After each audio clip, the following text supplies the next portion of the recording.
सबको जय यीशु। आत्मदर्शन टीवी की ओर से इस बाइबल स्टडी प्रोग्राम में मैं आप सबों का हार्दिक स्वागत करता हूं।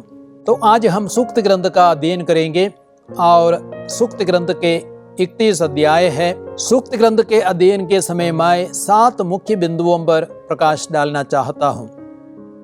सबसे पहले प्रस्तावना, दूसरा सूक्त ग्रंथ का लेखक, तीसरा सूक्त ग्रंथ का समय, चौथा सूक्त ग्रंथ में क्रिस्त, पांचवां सूक्त ग्रंथ के मुख्य शब्द, आयतें और अध्याय, छठवां सूक्त ग्रंथ का सर्वेक्षण, सातवां सूक्त ग्रंथ की मुख्य शिक्षा। तो आइए हम पहले बिंदु पर आते हैं, प्रस्तावना। सूक्त ग्रंथ में अनेक विषयों की सूक्तियां हैं। इनमें विशेष रूप से सदाचार संबंधी सूक्तियां संकलित है। इसमें प्रज्ञा और मूर्खता, न्याय और अन्याय, धर्म और अधर्म, विनम्रता और अहंकार, ईमानदारी और बेईमानी, प्रेम और घृणा, धैर्य और क्रोध, संपन्नता और निर्धनता, कर्मण्यता और अकर्मण्यता आदि का विवेचन किया गया है। फिर ईश्वर और मनुष्य, माता और पिता तथा संतान, राजा और प्रजा आदि के पारस्परिक संबंधों के विषय में सूक्तियां दी गई है।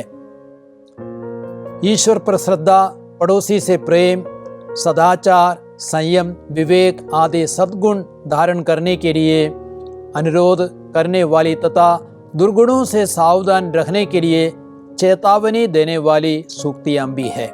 अब हम दूसरे बिंदु पर आते हैं, सूक्त ग्रंथ का लेखक। इस ग्रंथ के 3 भागों में सुलेमान का नाम दिया गया है। अध्याय 1 से 9 के प्रारंभ में, अर्थात अध्याय 1 वाक्य संख्या 1 में, अध्याय 10 वाक्य संख्या 1 से अध्याय 22 वाक्य संख्या 16 के प्रारंभ में, अर्थात 10:1 में, और अध्याय 25 से 29 के प्रारंभ, अर्थात 25:1 में। राजाओं के पहले ग्रंथ अध्याय 4 वाक्य संख्या 32 के अनुसार सुलेमान के मुख से 3000 सूक्तियां और 1005 गीत निकले। लेकिन इस ग्रंथ में सुलेमान की 800 सूक्तियां पाई गई है। सुलेमान ने प्रज्ञा के लिए प्रार्थना की। राजाओं के पहले ग्रंथ अध्याय 3 5 से 9 तक में हम इस प्रार्थना को देखते हैं। और प्रभु ने उसे ऐसी प्रज्ञा दी कि विदेशों से भी लोग उसकी प्रज्ञा भरी बातें सुनने के लिए आते थे।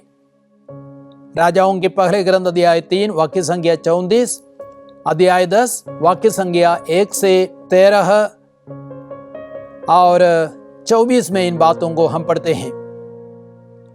सुलेमान ने अपनी प्रज्ञा से इस्राएल को समृद्ध बनाया और उसे महिमा प्रदान की।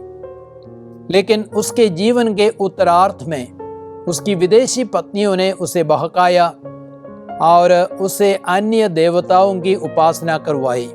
राजाओं का पहला ग्रंथ अध्याय 11 वाक्य संख्या 4 में इस बात को हम पढ़ते हैं। संभव है सुलेमान ने अन्य लोगों की सूक्तियों को भी एकत्रित किया और उन्हें संपादित किया। उपदेशक ग्रंथ में कहा गया है कि सुलेमान ने सोचने और परखने के बाद बहुत सी सूक्तियों का संकलन किया था। अब हम तीसरे बिंदु पर आते हैं, सूक्त ग्रंथ का समय। सुलेमान की सूक्तियां 931 ईसा पूर्व में लिखी गई थी। अध्याय 25 से 29 में जो सूक्तियां हैं वे राजा हिजकिय्याह द्वारा 230 ईसा पूर्व में एकत्रित की गई थी। राजा सुलेमान के समय इज़राइल अपनी आत्मिक, राजनैतिक और आर्थिक उन्नति की चरम सीमा तक पहुंचा था। उसने संभवतः अपने नैतिक और आत्मिक पतन के पहले इन सूक्तियों को लिखा था। अब हम चौथे बिंदु पर आते हैं, सूक्त ग्रंथ में क्रिस्त। सूक्त ग्रंथ अध्याय 8 में प्रज्ञा एक व्यक्ति का रूप धारण करती है और परिपूर्णता तक पहुंचती है। वह दैविक बन जाती है। आदि में प्रभु ने अन्य कार्यों से पहले मेरी सृष्टि की है। प्रारंभ में पृथ्वी की उत्पत्ति से पहले अनंत काल पूर्व में मेरी सृष्टि हुई है। जिस समय मेरा जन्म हुआ था ना तो महासागर था और ना उमड़ते जल स्रोत थे। सूक्त ग्रंथ अध्याय 8 वाक्य संख्या 22 से 24 और देखिए अध्याय 25 से 31 तक। वह आत्मिक और शारीरिक जीवन का स्रोत है। जो उसे प्राप्त करते हैं उनके लिए वह जीवन वृक्ष है। धन्य है वे लोग जो उसे संजोए रखते हैं। अध्याय 3 वाक्य संख्या 18 और आप देखें अध्याय 8 वाक्य संख्या 35 और 36। इस प्रज्ञा ने क्रिस्त में शरीर धारण किया। संत पौलुस कहते हैं वह रहस्य है मसीह जिनमें प्रज्ञा तथा ज्ञान की संपूर्ण निधि निहित है। कोलोसियों के पत्र अध्याय 2 वाक्य संख्या 3। मसीह में चुने हुए लोगों के लिए, चाहे वे यहूदी हो या यूनानी, वह ईश्वर का सामर्थ्य और ईश्वर की प्रज्ञा है। कुरिन्थियों का पहला पत्र अध्याय 1 वाक्य संख्या 24। ईश्वर ने मसीह को हमारा ज्ञान, धार्मिकता, पवित्रता और उद्धार बना दिया है। कुरिन्थियों का पहला पत्र अध्याय 1 वाक्य संख्या 30। अब हम 5वें बिंदु पर आते हैं, अर्थात सूक्त ग्रंथ के मुख्य शब्द, आयतें और अध्याय। मुख्य शब्द है प्रज्ञा, जिसका शाब्दिक अर्थ है जीवन की निपुणता या कला। सूक्तियां इसलिए दी गई है ताकि मनुष्य जीने की निपुणता, कला या कौशलता सीखे। जो प्रज्ञावान है वह सही बात बोलता है, सही निर्णय लेता है और सही कार्य करता है। लेखक चाहता है कि मनुष्य प्रज्ञा और अनुशासन ग्रहण करे, गंभीर वचनों का अर्थ समझे, संयम पूर्ण जीवन बिताने की शिक्षा, न्याय, कर्तव्य बोध और सच्चाई प्राप्त करे। भोले भाले लोगों को समझदारी और नवयुवकों को ज्ञान और विवेक मिले। ज्ञानी इन्हें सुनकर अपना ज्ञान बढ़ाए और विवेकी व्यवहार कुशल बने। वे कहावतों और दृष्टांतों का, मनीषियों की उक्तियों और पहेलियों का अर्थ समझे। सूक्त ग्रंथ अध्याय 1 वाक्य संख्या 2 से 6 तक। प्रज्ञा और अनुशासन एक दूसरे का पूरक है। अनुशासन के बिना प्रज्ञा पूर्ण नहीं होती और प्रज्ञा के बिना अनुशासन संभव नहीं है। प्रज्ञा प्राप्त करने के लिए प्रभु पर श्रद्धा अनिवार्य है, क्योंकि वचन कहता है प्रज्ञा का मूल स्रोत प्रभु पर श्रद्धा है। बुद्धिमानी परम पावन ईश्वर का ज्ञान है। सूक्त ग्रंथ अध्याय 9 वाक्य संख्या 10। अब हम मुख्य आयतें देखते हैं। मुख्य आयतें हैं अध्याय 1 5 से 7 और अध्याय 3 5 से 6। ज्ञानी इन्हें सुनकर अपना ज्ञान बढ़ाए और विवेकी व्यवहार कुशल बने। वे कहावतों और दृष्टांतों का, मनुष्यों की उक्तियों और पहेलियों का अर्थ समझे। प्रज्ञा का मूल स्रोत प्रभु पर श्रद्धा है, किंतु मूर्ख लोग प्रज्ञा और अनुशासन का तिरस्कार करते हैं। अध्याय 3 वाक्य संख्या 5 से 6 तक में लिखा गया है, तुम सारे हृदय से प्रभु का भरोसा करो, अपनी बुद्धि पर निर्भर मत रहो, अपने सब कार्यों में उसका ध्यान रखो, वह तुम्हारा मार्ग प्रशस्त कर देगा। तो ये मुख्य आयतें हैं। अब हम देखते हैं मुख्य अध्याय। मुख्य अध्याय है अध्याय 31। यह अंतिम अध्याय स्त्रियों के प्रति बहुत ही उच्च एवं भव्य दृष्टिकोण प्रस्तुत करता है। ये सूक्तियां स्त्री को एक अच्छी स्त्री, अच्छी पत्नी, अच्छी माँ और अच्छी पड़ोसन के रूप में देखती है। अब हम देखते हैं सबसे पहले अच्छी स्त्री, और 31:13 में कहा गया है वह ऊन और सन खरीदती और कुशल हाथों से कपड़े तैयार करती है। अध्याय 31:15 में लिखा गया है वह रात रहते उठकर अपने घर वालों के भोजन का प्रबंध करती और अपनी दासियों को उनका काम बताती है। अध्याय 31:16 में लिखा गया है, वह विचार कर खेत चुनती और खरीदती है, वह अपनी कमाई से दाखबारी लगाती है। अध्याय 31:19 में लिखा गया है, उसके हाथों में चरखा रहा करता है, उसकी उंगलियां तकली चलाती है।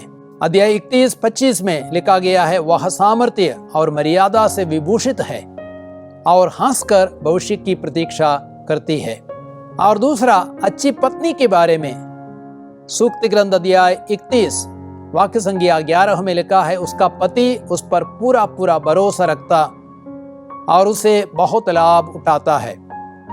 अध्याय 31:12 में वह कभी अपने पति के साथ बुराई नहीं बल्कि जीवन भर उसकी भलाई करती रहती है। अध्याय 31:23 में उसके पति को नगर सभा में सम्मान प्राप्त है, जहां वह देश के बड़े बूढ़ों के साथ बैठता है। अध्याय 31:24 में लिखा है, वह चालटी के वस्त्र बुनकर बेचती और व्यापारी को कमरबंद बेचा करती है। अब तीसरा, अच्छी मांग के बारे में अध्याय 31:14 में लिखा गया है, वह व्यापारी जहाजों की तरह दूर दूर से अपने लिए रसद लाती है। 31:15 में वह रात रहते उठकर अपने घर वालों के भोजन का प्रबंध करती और अपनी दासियों को उनका काम बताती है। अध्याय 31:18 में वह अपनी योजनाओं की सफलता देखती है, उसका दीपक रात को नहीं बुझता। अध्याय 31:21 में वह हिम के कारण अपने घर वालों के लिए नहीं डरती, क्योंकि वे सब दोहरे वस्त्र पहनते हैं। अध्याय 31:27 में वह अपने घर वालों के आचरण का निरीक्षण करती और आलसी की रोटी नहीं खाती। और चौथा, अच्छी पड़ोसन के बारे में भी सूक्त ग्रंथ कई बातें कहता है। अध्याय 31:20 में लिखा गया है, अच्छी पड़ोसन वह दीन दुखियों के लिए उदार है और गरीबों को संभालती है। अध्याय 31:24 में वह चालटी के वस्त्र बुनकर बेचती और व्यापारी को कमरबंद बेचा करती है। 31:25 में वह सामर्थ्य और मर्यादा से विभूषित है और हंसकर भविष्य की प्रतीक्षा करती है। अध्याय 31:26 में उसके मुख से ज्ञान की बातें निकलती है और उसकी जिह्वा मधुर शिक्षा देती है। अब हम 6वें बिंदु पर आते हैं, सूक्त ग्रंथ का सर्वेक्षण अर्थात सूक्त ग्रंथ का निचोड़। सूक्तियां बहुत ही उपयोगी किताब है, क्योंकि वे जीवन के सभी क्षेत्रों में जीने की कला सिखाती है। वे प्रज्ञा, मूर्खता, धर्म अधर्म, जीभ का उपयोग, घमंड विनम्रता, न्याय प्रतिशोध, परिवार आलस्य, परिश्रम अमीरी गरीबी, मित्र पड़ोसी प्रेम, वासना क्रोध संघर्ष, स्वामी सेवक, जीवन और मृत्यु के बारे में शिक्षा देती है। सूक्त ग्रंथ की शिक्षा सैद्धांतिक नहीं बल्कि व्यावहारिक है। वे दैनिक जीवन अनुभवों पर आधारित है। सूक्त ग्रंथ को 6 भागों में विभाजित किया जा सकता है। पहला भाग, सूक्तियों का उद्देश्य। सूक्त ग्रंथ अध्याय 1 से 7 तक। यह छोटी सी प्रस्तावना ग्रंथ के लेखक, मुख्य विषय और मुख्य उद्देश्य के बारे में हमें जानकारी देती है। अध्याय 1 से 7। 1 में लिखा गया है, इज़राइल के राजा दाऊद के पुत्र सुलेमान की सूक्तियां। और 2, जिससे मनुष्य प्रज्ञा और अनुशासन ग्रहण करे, गंभीर वचनों के अर्थ समझे। 3, संयम पूर्ण जीवन बिताने की शिक्षा, न्याय, कर्तव्य बोध और सच्चाई प्राप्त करे। 4, भोले बाले लोगों की समझदारी और युवकों को ज्ञान और विवेक मिले। 5, ज्ञानी इन्हें सुनकर अपना ज्ञान बढ़ाए और विवेकी व्यवहार कुशल बने। 6, वे कहावतों और दृष्टांतों का, मनुष्यों की उक्तियां और पहेलियों का अर्थ समझे। और 7, प्रज्ञा का मूल स्रोत प्रभु पर श्रद्धा है, किंतु मूर्ख लोग प्रज्ञा और अनुशासन का तिरस्कार करते हैं।